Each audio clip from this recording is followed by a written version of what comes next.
Depuis plusieurs jours, un nom revient avec insistance dans les discussions autour de la sélection haïtienne, dans les groupes WhatsApp de supporters, sur Facebook, sur TikTok, dans certaines émissions sportives de la diaspora et même dans des débats enflammés sur Twitter. Wilson Isidore. L'attaquant franco-haïtien, actuellement en pleine progression en Europe, serait selon plusieurs rumeurs au cœur de démarches familiales visant à l'obtention d'un passeport haïtien afin de rendre possible une future sélection avec les Grenadiers pour la Coupe du Monde 2026. Une information qui fait rêver, qui divise, qui interroge, mais qui surtout mérite d'être traitée avec sérieux, méthode et responsabilité. Car à l'heure où nous parlons, malgré l'ampleur médiatique du sujet, aucune source officielle, ni du côté du joueur, ni du côté de sa famille, ni du côté de la Fédération haïtienne de football, n'a confirmé l'existence de telles démarches. Et c'est précisément là que commence notre analyse. Avant de s'enflammer, avant de crier au scoop, avant d'annoncer une arrivée qui pourrait bouleverser l'attaque haïtienne, il est impératif de poser le cadre, de rappeler les faits et de distinguer clairement ce qui relève de l'information vérifiée et ce qui appartient encore au domaine de la spéculation. Sur FIFA Foot, nous avons fait le choix de ne pas vendre du rêve sans fondement, mais d'expliquer, d'analyser et de contextualiser. Wilson Isidore n'est pas un joueur anodin. Formé en France, passé par les centres de formation les plus exigeants, il incarne cette nouvelle génération d'attaquants modernes. Rapide, intelligent dans ses déplacements, capable de jouer dos au but, mais aussi de plonger dans la profondeur avec efficacité. Son profil attire naturellement l'attention, surtout pour une sélection haïtienne en quête de régularité offensive au plus haut niveau. Depuis les campagnes de qualification jusqu'aux compétitions régionales, Haïti a souvent montré du cœur, de l'engagement, de la discipline collective, mais a parfois manqué de réalisme dans les zones décisives. C'est dans ce contexte que le nom de Wilson Isidore prend une dimension presque symbolique. Pour beaucoup de supporters, il représente l'attaquant capable de faire franchir un cap, celui qui pourrait transformer les temps forts en buts, les occasions en victoires et les espoirs en résultats concrets. Mais encore une fois, l'émotion ne doit pas remplacer l'information. Revenons à l'origine de cette rumeur.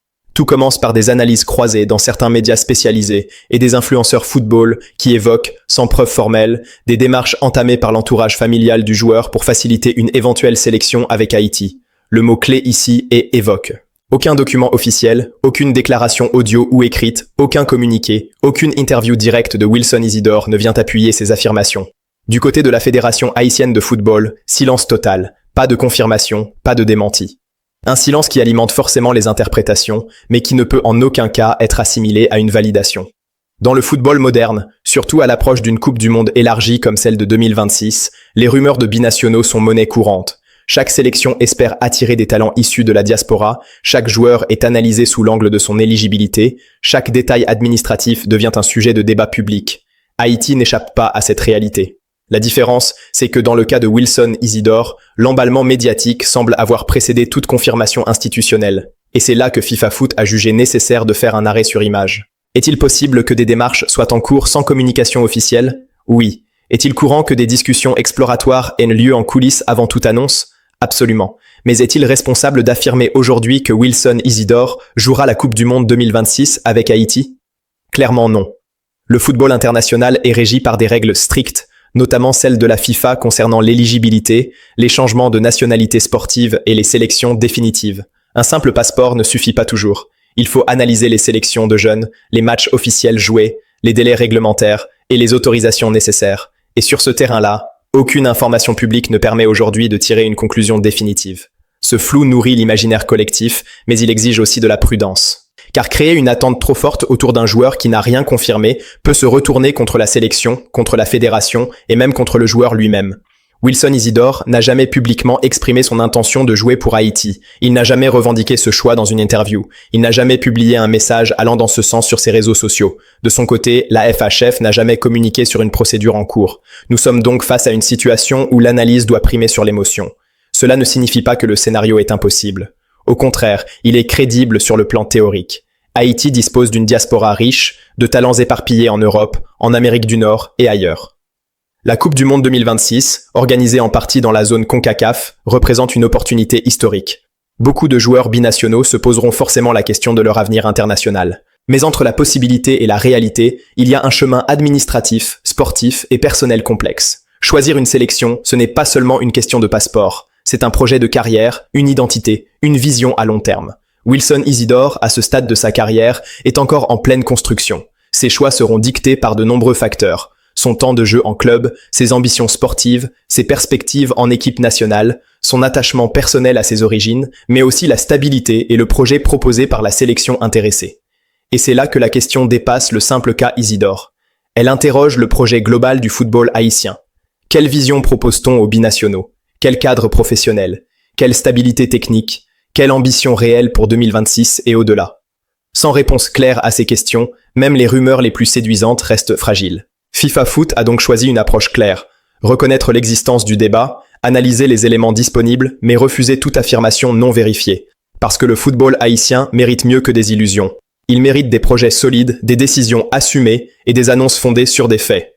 Si demain Wilson Isidore annonce officiellement son choix pour Haïti, ce sera un événement majeur. Mais aujourd'hui, nous sommes encore au stade de l'observation, de l'analyse et de la vigilance. Et c'est précisément ce rôle que nous assumons ici. Dans cette première partie, nous avons posé le cadre, identifié la rumeur, analysé son origine et rappelé l'absence de confirmation officielle. Dans la suite, nous irons plus loin. Quel serait l'impact réel de Wilson Isidore dans le système haïtien? Quels précédents existent avec d'autres binationaux? Et surtout, Haïti est-elle prête à accueillir un tel profil au plus haut niveau? La réponse, elle, ne se trouve pas dans les rumeurs, mais dans la construction patiente d'un projet crédible. Après avoir posé le cadre, distingué la rumeur de l'information vérifiée et rappelé l'absence totale de confirmation officielle concernant Wilson Isidore et une éventuelle sélection avec Haïti, il est maintenant essentiel d'aller plus loin et de répondre à la vraie question que se posent les supporters. Et si cela devenait possible, qu'est-ce que cela changerait réellement pour la sélection haïtienne? Car au-delà du fantasme médiatique, un joueur ne transforme jamais à lui seul le destin d'une équipe nationale. Le football moderne est un équilibre fragile entre talent individuel, cohérence collective, stabilité institutionnelle et vision stratégique. Wilson Isidore, s'il venait un jour à porter le maillot bleu et rouge, s'inscrirait dans un système existant, avec ses forces, ses limites et ses exigences. Et c'est précisément là que l'analyse devient intéressante. Sur le plan purement sportif, le profil d'Isidore correspond à un besoin identifié depuis plusieurs années chez les Grenadiers. Un attaquant capable d'allier mobilité, pressing, efficacité devant le but et intelligence tactique. Haïti a souvent produit des ailiers rapides, des milieux combatifs, des défenseurs courageux, mais l'avant-centre capable de faire basculer un match au très haut niveau a souvent manqué de constance. Dans les compétitions majeures, face à des blocs solides, Haïti a parfois dominé sans concrétiser. Un joueur comme Isidore pourrait théoriquement apporter cette capacité à convertir les temps forts en buts décisifs. Mais encore une fois, la théorie ne suffit pas. L'intégration d'un binational dans une sélection n'est jamais automatique. Elle exige un contexte favorable, une compréhension mutuelle et une adaptation rapide aux réalités du football international, notamment dans la zone CONCACAF, où l'intensité physique, la gestion émotionnelle et les conditions de jeu sont souvent déterminantes. De nombreux exemples montrent que des joueurs talentueux, pourtant performants en club, ont parfois eu du mal à s'imposer en sélection, faute d'un environnement adapté ou d'une alchimie collective suffisante. C'est pourquoi il faut aussi analyser les précédents. Haïti a déjà fait appel à des joueurs issus de la diaspora, certains avec succès, d'autres avec des parcours plus mitigés. Ces expériences montrent une chose, le talent brut ne suffit pas. Il faut un cadre clair, une communication fluide entre le staff et le joueur, et surtout une adhésion totale au projet sportif. Si Wilson Isidore devait un jour envisager Haïti, la question centrale serait la suivante. Quelle place lui serait proposée? Serait-il un leader offensif dès son arrivée? Un élément parmi d'autres dans une rotation? Un projet à long terme ou une solution immédiate pour une compétition précise? Ces réponses ne peuvent venir que d'une vision structurée de la Fédération haïtienne de football. Or, c'est là que le débat devient plus large, car cette rumeur révèle surtout une attente immense autour de la sélection nationale. Les supporters haïtiens veulent croire à un tournant historique. Ils veulent croire que la Coupe du Monde 2026 peut être différente. Ils veulent croire que Haïti peut franchir un cap, non seulement par la passion, mais par la qualité. Le nom de Wilson Isidore devient alors un symbole de cette aspiration. Mais un symbole ne peut pas remplacer une stratégie. Pour convaincre un joueur de ce calibre, il faut plus qu'un discours patriotique. Il faut une organisation crédible, un staff technique stable, une préparation sérieuse, des infrastructures minimales et une vision claire des objectifs. Le football international ne pardonne pas l'improvisation. Les grandes sélections ne se construisent pas sur des coups médiatiques, mais sur des fondations solides. Et c'est peut-être là le message le plus important à retenir de cette affaire. La rumeur Isidore agit comme un miroir. Elle reflète les espoirs, mais aussi les fragilités du football haïtien. Elle montre à quel point chaque nom de la diaspora peut déclencher une vague d'enthousiasme, mais aussi à quel point le manque d'informations officielles laisse le champ libre aux spéculations. Pour FIFA Foot, il est crucial de rappeler que la responsabilité médiatique est essentielle. Annoncer trop tôt, sans preuve, peut créer une pression inutile sur le joueur, sur la fédération et sur la sélection. Cela peut aussi décevoir une population déjà habituée aux promesses non tenues. La prudence n'est pas un manque d'ambition, c'est une forme de respect pour le football et pour ceux qui le vivent au quotidien.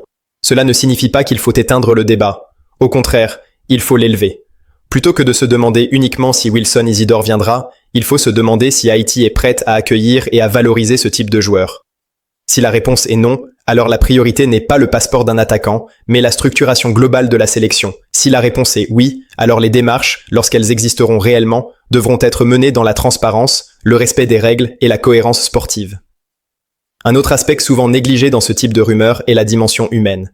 Derrière chaque joueur, il y a une histoire personnelle, une famille, des choix identitaires complexes. Jouer pour une sélection, ce n'est pas seulement une décision sportive, c'est aussi une décision émotionnelle. Wilson Isidore, comme tout binational, doit ressentir une connexion sincère avec le projet et avec le pays qu'il représenterait.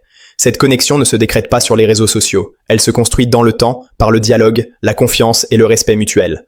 En l'absence de déclaration officielle de sa part, il est donc injuste de lui attribuer des intentions qu'il n'a jamais exprimées publiquement. C'est pourquoi FIFA Foot insiste sur un point fondamental. À ce stade, il n'y a pas de confirmation, seulement un débat. Et un débat, pour être utile, doit être éclairé par des faits, pas par des émotions. Si demain une annonce officielle venait confirmer des démarches concrètes, alors l'analyse entrerait dans une nouvelle phase. On parlerait alors de calendrier, d'intégration, de complémentarité avec les joueurs déjà en place, de stratégie offensive, de préparation mentale. Mais aujourd'hui, nous n'en sommes pas là. Aujourd'hui, la seule certitude, c'est que le football haïtien attire l'attention, que la Coupe du Monde 2026 suscite des espoirs immenses et que chaque rumeur révèle à quel point les Grenadiers occupent une place centrale dans le cœur du peuple haïtien. Cette passion est une force, mais elle doit être canalisée. La construction d'une sélection compétitive ne se fait pas dans l'urgence ni dans l'improvisation. Elle se fait par des choix réfléchis, assumés et cohérents. Wilson Isidore, qu'il joue un jour pour Haïti ou non, restera un cas d'école pour comprendre les enjeux du football moderne dans les nations à forte diaspora. Et c'est peut-être là la véritable richesse de ce débat. Il nous oblige à regarder plus loin que les noms, plus loin que les rumeurs, et à poser la question essentielle, quel projet voulons-nous pour le football haïtien? Tant que cette question n'aura pas une réponse claire, aucune rumeur, aussi séduisante soit-elle, ne pourra suffire à changer durablement la trajectoire de la sélection. FIFA Foot continuera donc à observer, analyser et informer sans précipitation, sans sensationnalisme, mais avec la conviction que le football haïtien mérite une information à la hauteur de ses ambitions.